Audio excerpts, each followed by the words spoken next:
about what's going on with Bitcoin. I know you guys have been seeing crazy numbers and crazy recovery. So let's get over it. Remember, I'm not a financial advisor, none is financial advice, but look at where we're at. We're at 69.5K, up 4.7% in the last 24 hours. That's actually pretty good. And yeah, everything's been doing well. But remember the previous video I made. Don't fall for the bull trap. I made this on February 8th of 2026. So you can see it's about almost 7 days ago. I made this video. So remember, do not fall for the bull trap. As you can see, everything has been having a bearish undertone recently of my videos because I can foresee the future. But anyways, Zcash still is going to go down to $210. Don't fall for the Zcash bull trap either. So I'm expecting for another drop here. Yes, it has recovered. But actually, yeah, Zcash did hit $210, by the way. It did. It actually went all the way down. And we're gonna get to Bitcoin in a second here. But I've been telling you guys $210.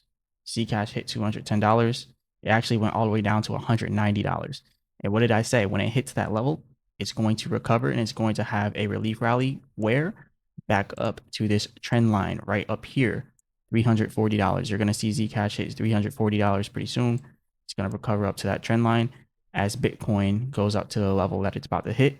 We're going to talk about that real soon. So Zcash did exactly what I thought it would.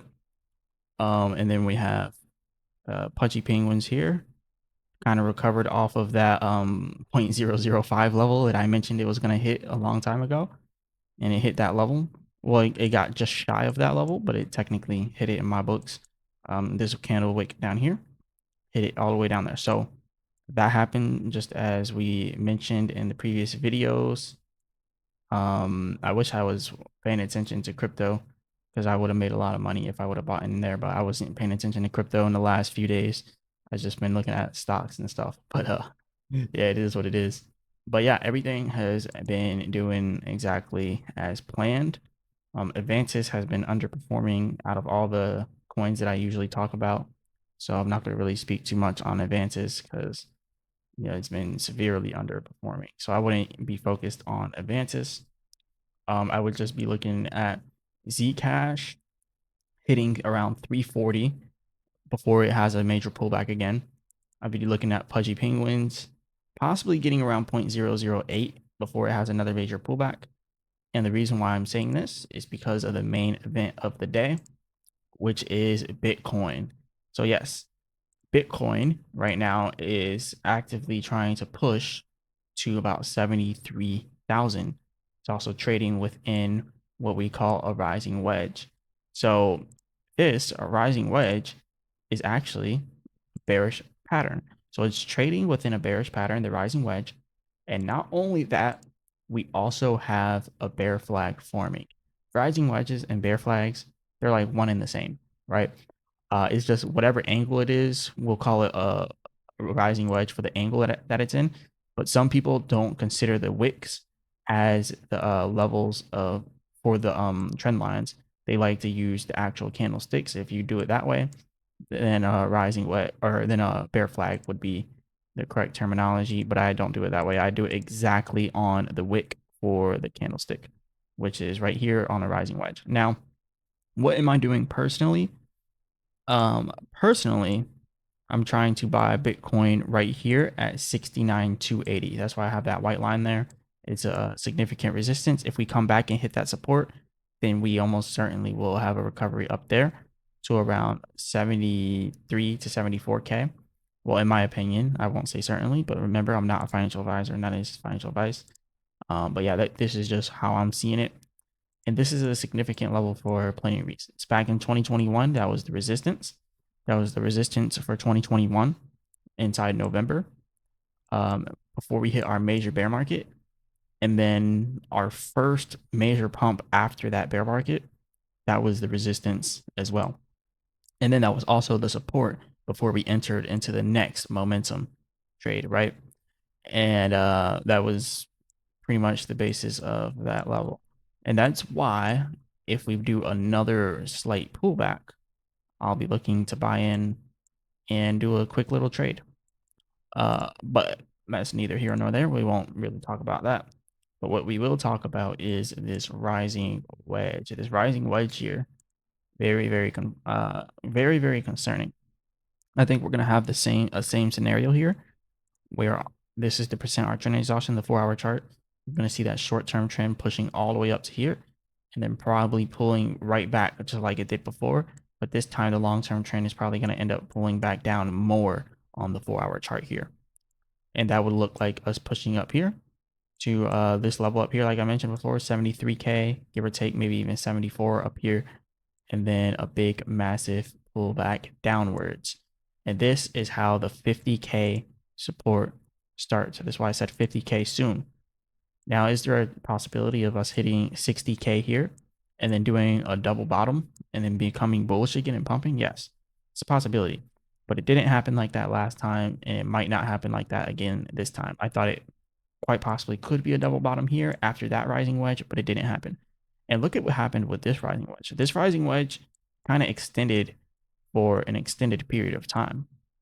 If you look at this rising wedge, the 4-hour chart, it was a much bigger rising wedge, right? But it was the same exact scenario. It played on for a long time, which was surprising, but it did what it did. And then it pushed down even further, a whole Fibonacci and a half down. And now you're seeing we're creating another rising wedge. This one's much smaller though. And with this one being much smaller, means it'll probably end up breaking down even more from there. Now, is there a possibility that we can break out on this rising wedge and continue upwards till 80K? Yes, there's always that possibility, and I wouldn't count it out, right? It's definitely on the table somewhere for a possibility, but we'll see if that happens. As you can see, we're still pushing up here on Bitcoin at 69.8K. So there might not be an opportunity to get in at this level, but if it does pull back, that's where I'm trying to get in, and then get out up here. Again, that'll be a quick little 5 to 6% trade. So, it's a quick little 5 to 6%, as you can see here. So it's not that big of a deal, but let's see if it happens. And then we can see that we are having bullish divergence. Boom, boom, and then boom. We're having bullish divergence. As you can see here, bullish divergence is pretty much established by having lower, or no, that's bearish divergence. So we have bullish divergence on the right side here by having higher lows on the MACD. And then as you can see, the price does create lower lows, but then it has a breakout point. And what we're seeing here, higher lows on the MACD, like I just showed here, boom, boom, and then boom. And then on the chart, we were making lower lows at that time, but now it's coming up and it's increasing because the bullish divergence is actually happening. That's why I'm saying we're pushing towards 73 to 74K. So with that being said, we should have this push up higher in no time. I'm not really going to show you guys the smaller time frames. So you can see we're overbought in the percent arc trend exhaustion. So when it actually does push up, that it's going to be what pulls us down because we're already overbought in the percent arc trend exhaustion. So when you're seeing that, the trend is going to be fully exhausted once it gets to the top of this rising wedge, which is a bearish pattern. Same thing when you pull up the hourly chart. We should push up more, but like I said, once it finally gets up there, it's going to be completely overbought and it's going to pull back, and that's going to be what starts the next crash. So that's how we're looking at it. And then the 30-minute chart, even more prevalent here. It's been overbought for a good little minute on the 30-minute chart. Once this short-term trend also extends upwards and becomes overbought alongside the long-term trend, we'll then see a big pullback. So everything's pretty much cooking up for a major pullback here on the charts. Now, we can look at the daily chart as well. The daily chart shows quite a few things here. So for one, we are seeing down here on the MACD on the daily chart, massive selling pressure brought us down here. But now we're starting to see the buying pressure might come right back in. We'll see how big the buying pressure is on the daily chart. If it's super big, then we might end up seeing this breaking past the level of this resistance here, the level of this rising wedge. It might actually break past it and get to 80K. And that's why I said you always gotta, have that in mind that it might actually happen. So if you're thinking of shorting Bitcoin, or if you're thinking of shorting MicroStrategy, we're pretty much looking at this doing something like this.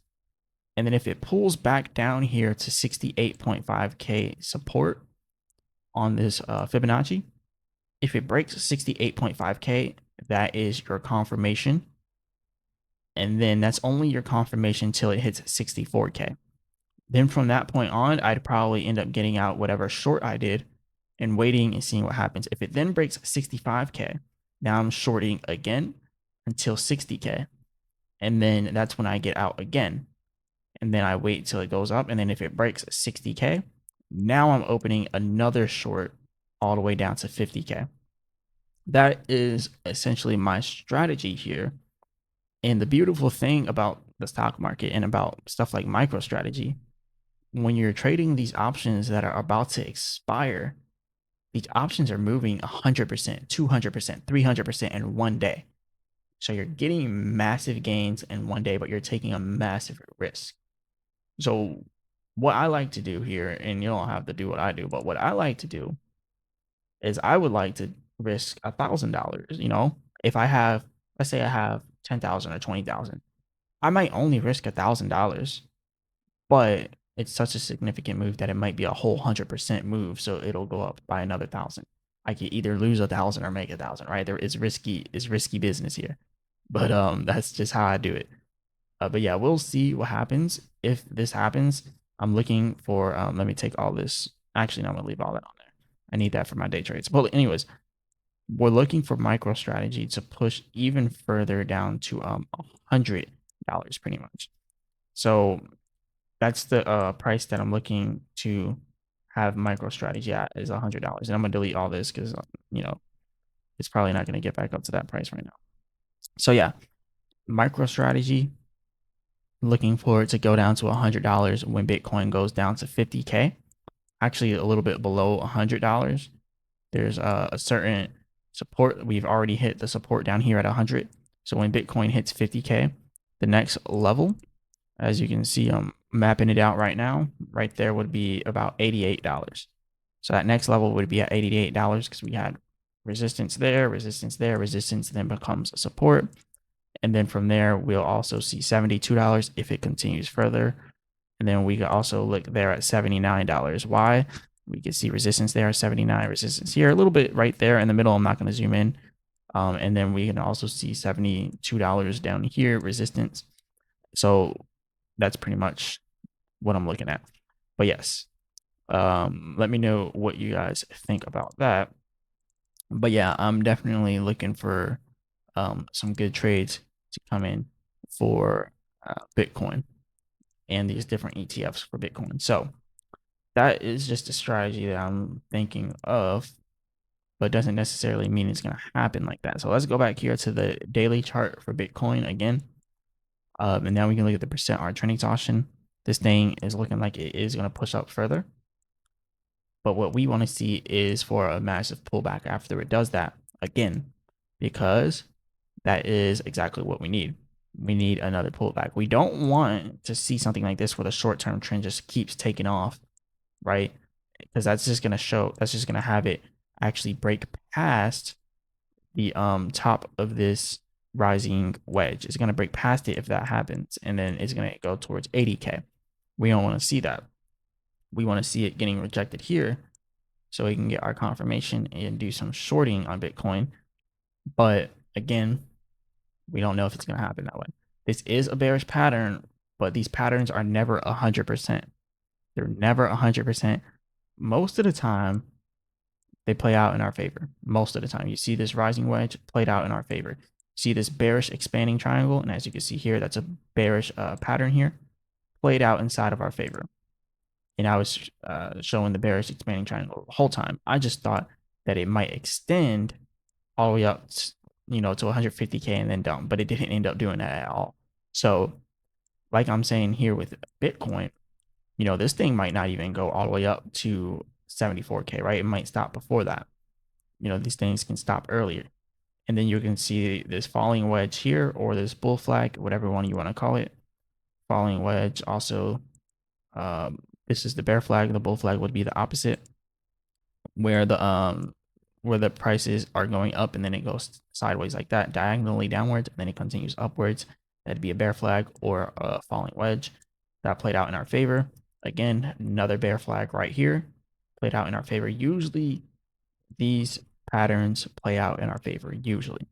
So we're going to see if this one in particular plays out in our favor. And then we can bring up the weekly chart here for Bitcoin. And this almost confirms it for me.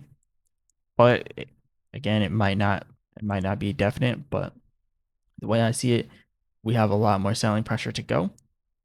And then as we bottom out here on the %R trend exhaustion, a little bit of sideways movement followed by a little bit of random pumps and more sideways movement until towards the end of the year, and then massive breakout, just like the last bear market, right?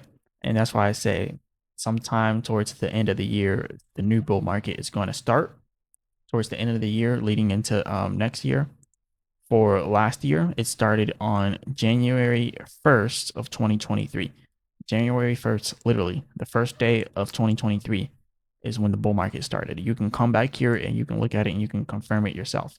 The second that happened, the second that day happened, it literally started to take off. Literally, right on the that day, right on the dot, just started to take off. So it could happen the same way this time too. On January 1st, like people could just start buying it and it could go crazy. So towards the end of the year, that's when I think the bull market is going to be starting back up. But yeah, we are definitely in bear market territory. This is the MACD. More selling pressure should be coming on the MACD, pushing it downwards on the weekly chart. And I'd say this all the time. Personally, I don't like looking at the 1 month chart. It's just too long term for me. Too long term for me to look at. But look, the long term chart, the 1 month chart, still hasn't sold off all the way. By the end of the year, it should be fully sold off, and then we'll have another breakout, just like the last bull market. It's literally playing out exactly the same. And the last bull market lasted all of 2023, all of 2024, and all of 2025. And then coming into 2026, well, most of 2025. Then coming into 2026, it was the bear market. So yeah, bear market officially started. I'm going to go all the way up here and look at the top. Officially started October 1st, 2025. The second it peaked and then started dumping, that is the start of this bear market. So the bull market might start in October of this year. If we're looking at it like 52 weeks, usually that's how these bear markets go. The bull market should start October this year, but maybe it doesn't. Maybe it extends and then bull market starts January 1st, 2027. I don't know. We'll see. But yeah, that's pretty much what I got for the analysis here. So we'll see what happens.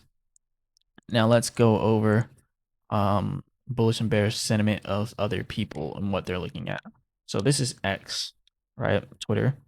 Most people are looking at this and they're already getting super bullish, right? And this is how bull traps happen. Influencers are like, oh, it's gonna take off. This is altcoin season. I'm already seeing altcoin season. Look at Alex Becker. He's making tweets and stuff saying altcoin season starting. Like everybody's screaming altcoin season. Everybody's screaming bull market starting back up again, right? So anyways, this guy says 79.3K is the level the bulls want to hold this weekend to get that liquidity grab up to 71.7K. All right. Buying pressure for Bitcoin is increasing across all exchanges. When normies see this type of stuff, what do? They buy. This is what normies do. When things are going up, they want to buy, right? But they're usually buying too late. You buy when things bottom out, not when things go up. See, I don't know how many times I have to, scream this stuff like, don't fall for bull traps. This was the bull trap. And then we pull back where? To the support that I mentioned before, 65K. And then what happened? We recovered from there. So you can avoid so many different things by paying attention to the right things. And if you don't want to pay attention to those things, pay attention to the right people. Pay attention to the people that are actually doing the analysis. Now, my video I made was on the 8th. When we were getting rejected, I was like, don't fall for this bull trap, guys. I made it on the 8th. Look, February 8th. February 8th. I made it when it literally hit that resistance. And I told everyone, this is a bull trap. I don't know why I can't highlight it right now. But you see the first one, February 8th. I told everyone it was a bull trap. I made that video right here. What happens? Bull trap. We pull back all the way to the same support that I mentioned here at 65K. And then we recovered from there. So I don't want to seem like I'm some type of guru or something, but I do this. I track I track all the charts, but maybe I'll start making more videos for you guys to keep the information fresh in your heads. But I don't know. I need to see some more support before I do that. I got too much stuff going on to be making videos for free. So I don't know. We'll see. We'll see. But like I was mentioning, if we come up here to this upper area around 72 or 73K, look at what we got right here. What is that? That's resistance. Support becomes what? Support becomes resistance. We got support right there. So what does that happen? All right, happens there. Support becomes resistance. And then we pull back. That's if it plays out like that. It doesn't have to play out like that, but we'll see. So I'm marking it now. 72 point, let's just say 75K. I'm gonna move it up a little bit, even though it's actually a 72.985. I'm just gonna move it up to 73K because why not? So yeah, 73K is that level that I'm looking for. If we do a pullback before we hit there, if we pull back to 69.2K, I already have a buy order set. So then I can run this up to 73K and get like a 5.5% trade, which is really nothing. But those are the trades I like to make. I like to make these smaller trades with larger amounts of money. But let's say we do pull back and then it buys here and it executes and then the price keeps going down.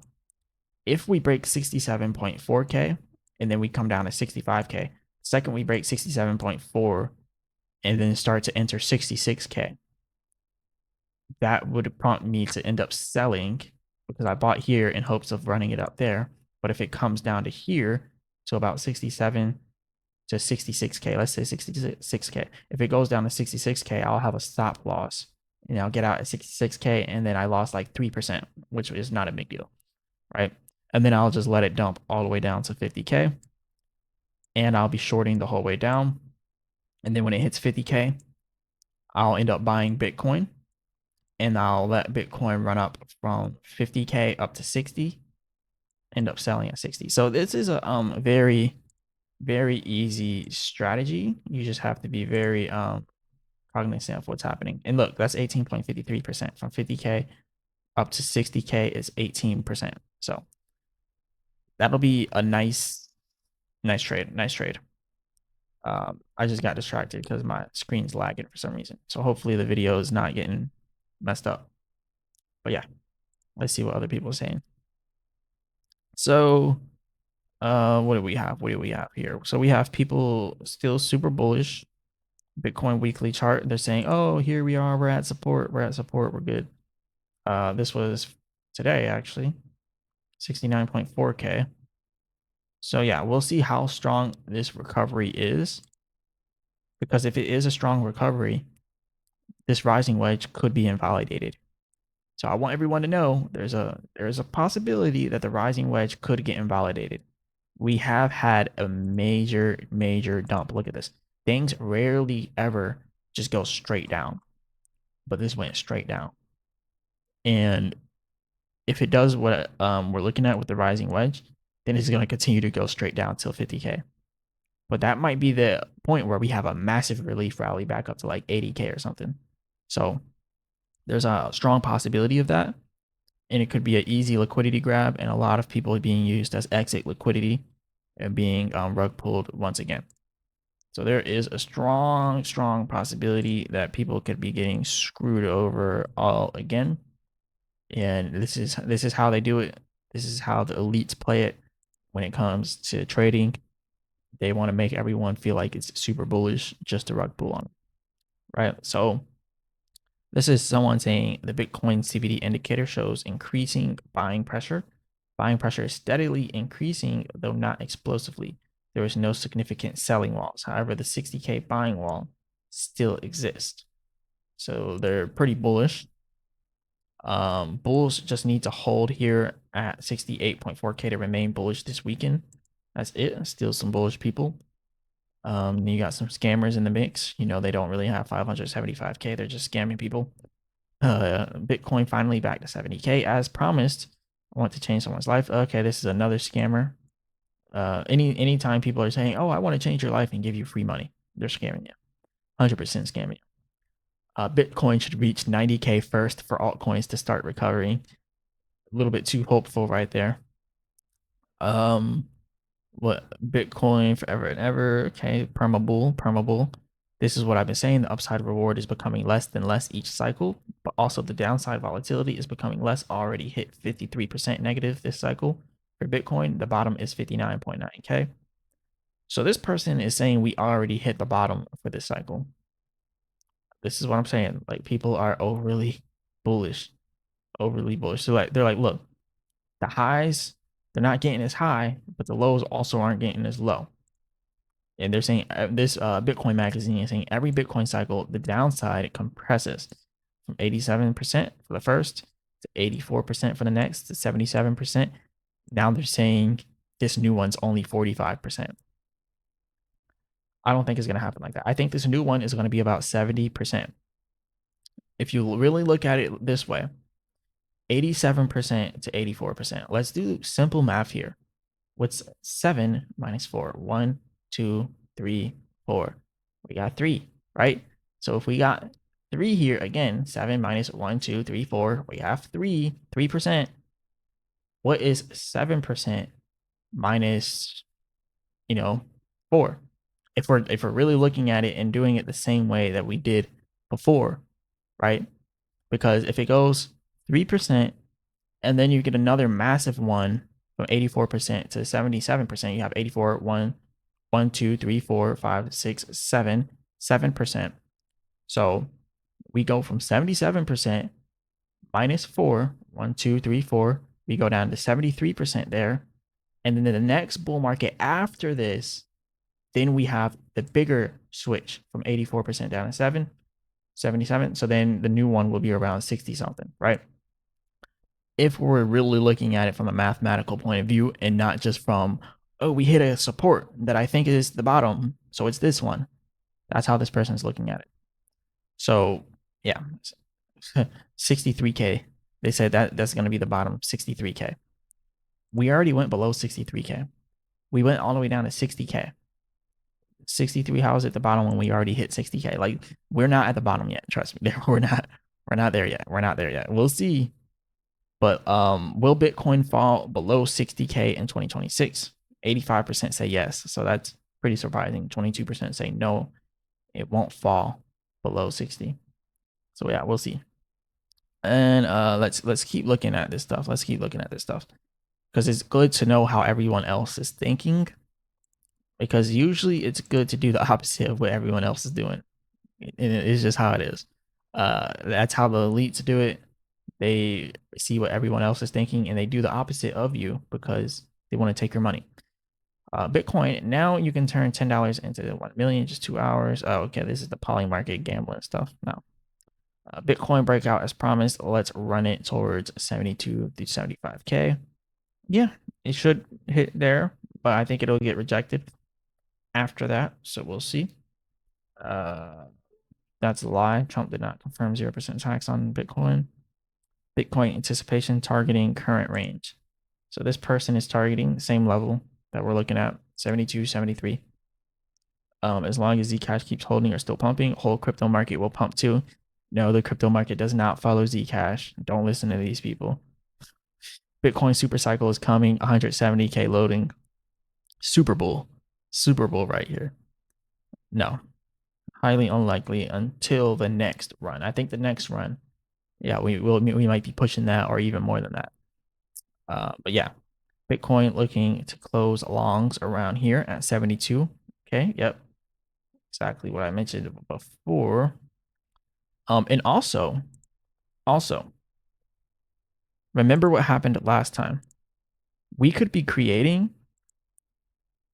an ascending triangle, right? Ascending triangles are bullish signals. They're bullish patterns. And this is exactly what happened last time, right? We had an ascending triangle within a falling wedge, which is what extended our falling wedge last time. Don't believe me? Look at it. This is exactly what happened last time. We had this right here, which was our ascending triangle that was created within our rising wedge. What happened? Ascending triangles are bullish. So what did this do? This made people feel super bullish. We broke out, hit the top of our rising wedge, then got rejected. Bull trap. This is exactly how bull traps are formed. You got two different patterns, one bullish, one bearish. Which one's going to happen? Is it going to be a bear trap or a bull trap? That's what we got. That's all we got to focus on right now for this week or this weekend. All we got to focus on is this a bull trap or is this a bear trap? Are they trapping the bulls, which is the ascending triangle that's forming? Or are they trapping the bears, which is the overall pattern, which is the rising wedge? And is it going to keep going and trap the bears? I think it's going to trap the bulls. There's more bullish sentiment than bearish sentiment. And what I mean by that is there's more people who are bullish than bearish, right? So I think that we're going to see a bull trap. That's what I think. Doesn't mean it's going to happen, right? Doesn't mean it's going to happen. But yeah, BlackRock dumping millions of crypto after U.S. government shutdown. I hope they haven't shut down yet because I'm in the process of doing my taxes and I haven't been paying attention to that. He's gonna make Trump's gonna make an emergency speech today at 8 p.m. So yeah, we might be getting some type of bull trap. And guys, I think I'm gonna start streaming more, but I want to stream on Kick.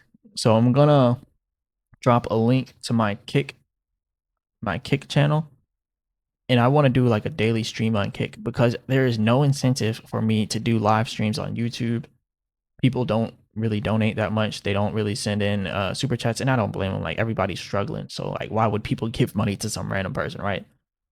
But the good thing about Kick is they have the Kick Partner Program, and they pay a lot of money to their people, especially the people that will do like gambling stuff for them.